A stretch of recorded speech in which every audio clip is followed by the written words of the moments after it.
ગુજરાત ન્યૂઝમાં આપનું સ્વાગત છે। કાર્યપાલક ઇજનેર સિંચાઈ પેટા વિભાગ વડોદરાના તાબાના ડભોઈ તાલુકાના પેટા વિભાગ હેઠળ અકોટા દર વસાહતનો ડામરનો રસ્તો તાજેતરમાં 2 માસ પહેલા કોન્ટ્રાક્ટર દ્વારા પૂરો થયા પછી 8 દિન સુધી આજુબાજુ સાઇડ સોલ્ડરિંગ ના થવાથી અને માત્ર માટી નાખી આ વરસાદના કારણે રસ્તો તૂટવા મળ્યો છે, જે અધિકારીઓ તથા કોન્ટ્રાક્ટરનું મેળાપીપણું સિદ્ધ કરે છે।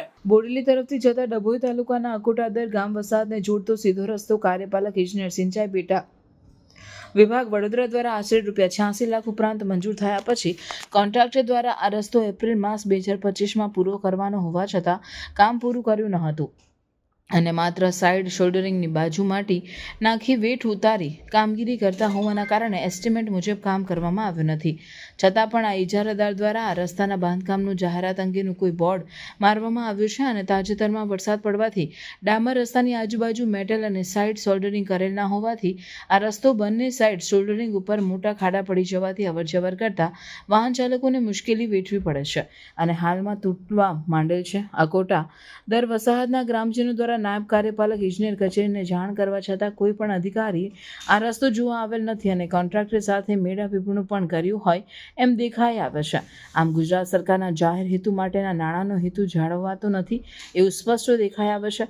વડોદરાના કાર્યપાલક સિંચાઈ વિભાગના ઇજનેર જાતે આ રસ્તાની દેખરેખ માટે આવે અને એસ્ટિમેટ મુજબ સાઇડ શોલ્ડરિંગ મેટલ પથરાવી પૂરેપૂરો રસ્તો બનાવડાવે એવી માંગ છે અને જો કોઈ પેમેન્ટ કરવામાં આવ્યું હોય તો તેની પણ તપાસ કરવામાં આવે એવી ગ્રામજનોની માંગ છે।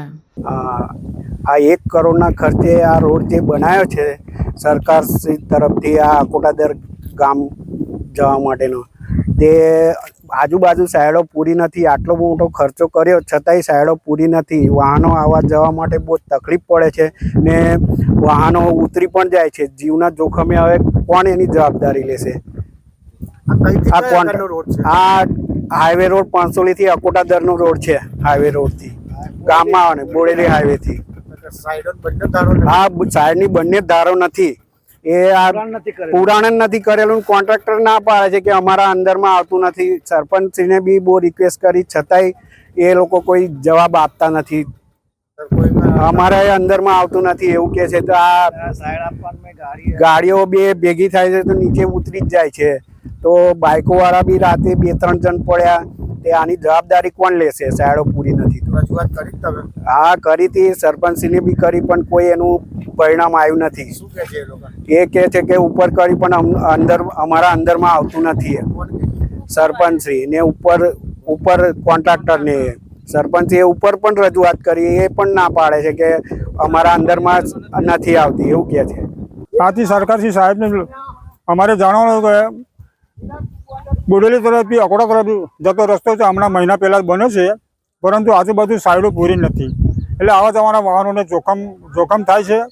અને રોડ બન્યો સારી વાત છે, અમે આખું ગામ ખુશી આનંદમાં છે, પરંતુ આજુબાજુ સાઈડો ન પૂરી હોવાને કારણે સાઈડોમાં મોટા ખાડા છે। તો સરકારશ્રીને મારે જણાવવું છે કે સાહેબ સાઈડો તમે વહેલી તકે પૂરી આપો તો સારી વાત છે, બીજું તો કંઈ છે નહીં। અમે સરપંચશ્રીને પણ જાણ કરી, એમના કોન્ટ્રાક્ટરને પણ જાણ કરી, પણ અત્યાર સુધી અમારી સાઈડો પૂરાઈ નથી। એટલે સરકારશ્રીને વિનંતી કે તમે સાઈડો તમે વહેલી તકે પૂરી આપો તો સારી વાત છે। રજૂઆત તમે કરી છે? રજૂઆત અમે કરી છે, તો સરપંચજી કહે છે કે મેં કોન્ટ્રાક્ટરને કર્યું છે, કોન્ટ્રાક્ટર કહે છે કે અમારી અંદર નથી આવતી એવું કહે છે। કેટલા કિલોમીટરનો છે? 1.5 કિલોમીટર। આ રસ્તો 1.5 કિલોમીટરનો રસ્તો છે। 2 ગાડીઓ ભેગી થાય તો શું કરે? આમાં એવું છે કે સાહેબ 2 ગાડી ભેગી થાય તો ગાડી સરકે ના ગમે તે એક ગાડી સાઈડમાં ઉતરી જાય અને પલટી થઈ જાય એવું છે। એટલે સરકારશ્રીને જાણવાનું કે વહેલી તકે અમારી સાઈડો પૂરી આપવા વિનંતી છે।